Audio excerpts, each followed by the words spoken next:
My name is Eugen Freund.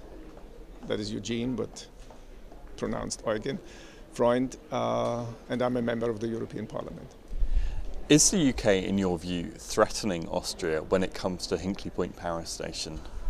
We don't know exactly what the British government has in mind. I mean, we know that today there might be a meeting between the Austrian Chancellor and the British Prime Minister, David Cameron, and we hope that the issue will be settled there.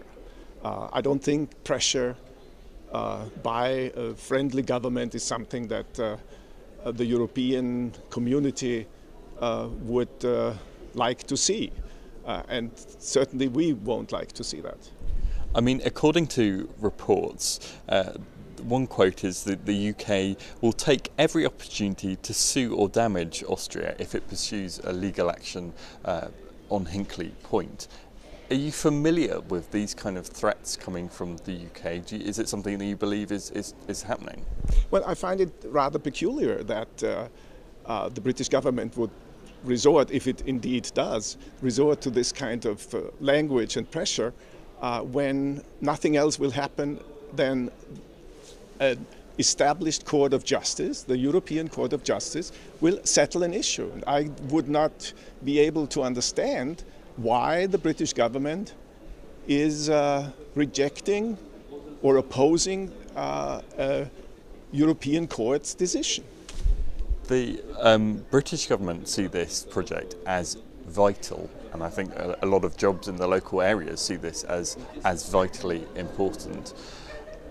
Do you believe that the Austrian government will nonetheless pursue legal action, even if there are these kind of threats coming from the British government? I mean, there's a certain time frame, as we all know. You know, that has not been published in the respective journal, so we'll have to wait and see.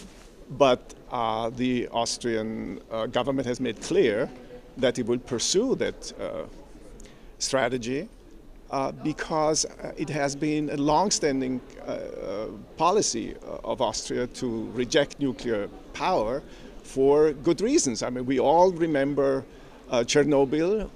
Most recently, we all remember Fukushima, and we know what kind of a threat nuclear power stations can pose to the public. Let alone, we don't regard nuclear power stations to be sustainable energy producers. So these are all factors that should be relevant in this case. Do you think that threats from the British government would in any way make the Austrian government think again, consider perhaps not taking legal action after all?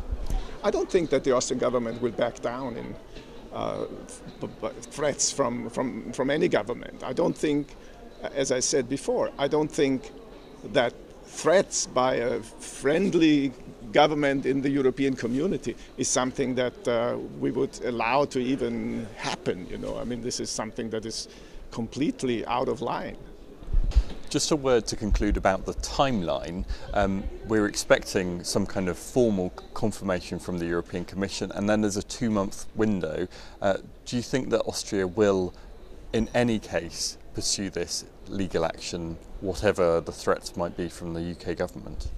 I certainly do think so, except that I have to add, I mean, we'll have to see what comes out in today's talks between the two leaders of the government. I mean, maybe they find a common solution.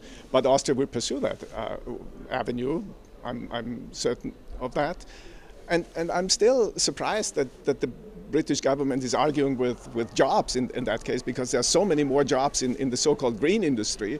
And if they were to pursue these jobs and would open up more green jobs, they would certainly have a better way for the future than with nuclear power stations.